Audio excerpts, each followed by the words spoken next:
மதுரை மீனாட்சி பதிப்பகம். தமிழ் சுருக்கெழுத்து உயர்வேகம். நிமிடத்திற்கு 120 வார்த்தைகள் வினாக்கள். ஜூன் 1985. குரல் கொடுத்துள்ளவர் மதுரை கு. ஜெயபாலன். ரெடி. கமெண்ட்ஸ்.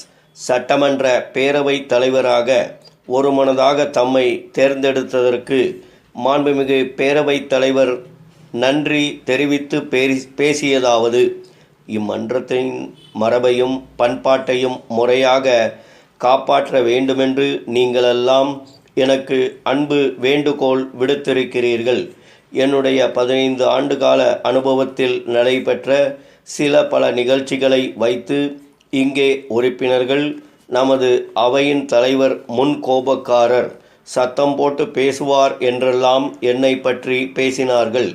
நான் இன்றைக்கு இந்த இடத்தில் அமர்ந்திருப்பதற்கு காரணம் நம்முடைய முதலமைச்சர்தான்.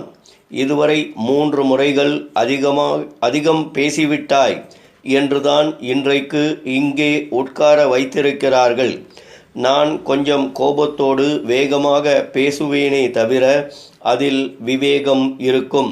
அப்படிப்பட்ட மரபிலும் பாரம்பரியத்திலும் வந்திருக்கிற நான் உண்மையில் இந்த மன்றத்தின் கௌரவத்தை காப்பாற்றுவதில் உங்கள் ஆதரவோடும் ஒத்துழைப்போடும் நிச்சயமாக நன்கு செயலாற்றுவேன் என்கிற நம்பிக்கை எனக்குண்டு.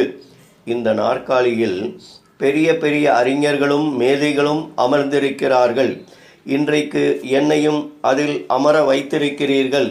நான் எப்படி என் கடமைகளை முறையோடு நிறைவேற்றுவேன் என்ற அச்சம் எனக்கு இருந்தாலும் நான் இருக்க பயமேன் என்பதாக எனக்கு அரசியல் பெருந்தகை அவர்கள் எனக்கு சொல்லாமல் சொல்லி கொண்டிருக்கிறார்கள். ஆகவே நாகரிகமான கண்ணியமான முறையில் நடவடிக்கைகள் இந்த மன்றத்தில் நடைபெற நீங்கள் அனைவரும் ஒத்துழைக்க வேண்டும். உங்கள் ஒத்துழைப்போடுதான் இந்த மன்றம் சிறப்போடு அமைய முடியும் என்பதை நான் பணிவோடு தெரிவித்துக் கொள்கிறேன். நாம் வகுத்திருக்கின்ற சட்டமன்ற பேரவை விதிகள் சில நேரங்களுக்கு பாதுகாப்பே தவிர நாம் நடந்து கொள்கிற முறைகள், பரிமாறிக்கொள்கிற கருத்துக்கள் பிடிப்புள்ளவனாக இருக்க வேண்டுமே தவிர பிடிவாதம் இல்லாமல் அமையுமானால் உங்கள் அனைவருடைய ஒத்துழைப்போடும் ஆதரவோடும் நமது சட்டமன்ற பேரவை மரபுகளை முறையாக காப்பேன் என்கிற உறுதியை தெரிவித்துக் கொள்கிறேன். இந்த நேரத்தில் பழகிய முகங்கள் பல பேரை பார்க்கிறேன். இந்த மன்றத்தை அலங்கரித்த பல உறுப்பினர்கள், முன்னாள் அமைச்சர்கள், முன்னாள் பேரவை தலைவர்கள் ஆகியோர் இருக்கிறார்கள். அதே நேரத்தில் புதியதாக இந்த முறை தேர்ந்தெடுக்கப்பட்டு வந்திருக்கிற பல பேர்களும் இருக்கிறார்கள். இந்த மன்றத்தின் மரபு எப்படி காப்பாற்றப்பட வேண்டும் என்பதற்கும் தங்கள் கருத்துக்களை எந்தெந்த முறையில் எடுத்து சொல்ல வேண்டும் என்பதற்கும் புதிய உறுப்பினர்களுக்கு பழைய உறுப்பினர்கள் வழிகாட்டியாக இருக்க வேண்டும்.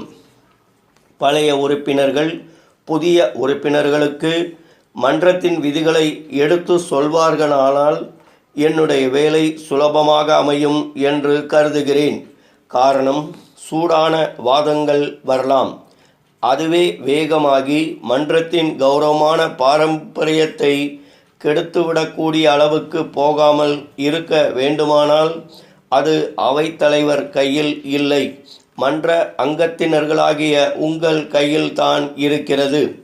எனவே புதிய உறுப்பினர்கள் உங்கள் பின்னால் செல்லுகின்ற வகையில் உங்கள் மன்ற நடவடிக்கைகள் இருக்குமானால் நமது தமிழ்நாடு சட்டமன்ற பேரவையின் வரலாறு எப்படி புகழ் மிக்கதாக அமைந்து வந்திருக்கிறதோ அதுபோலவே மேலும் அமைத்து கொள்ள முடியும்.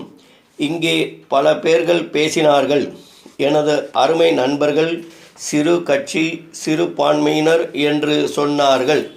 இந்த இடத்தில் நின்று கொண்டு பார்க்கிற நான், இங்கே இருக்கிற உறுப்பினர்களாகிய நீங்கள் தமிழகத்தின் 4.5 கோடி மக்களின் நல்வாழ்வை கட்டிக்காக்க வந்திருக்கிறீர்கள் என்று நினைக்கிறேன்.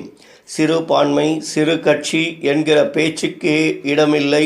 தமிழகத்தின் 4.5 கோடி மக்களின் பிரதிபலிப்பாக இங்கே அமர்ந்திருக்கிறீர்கள்.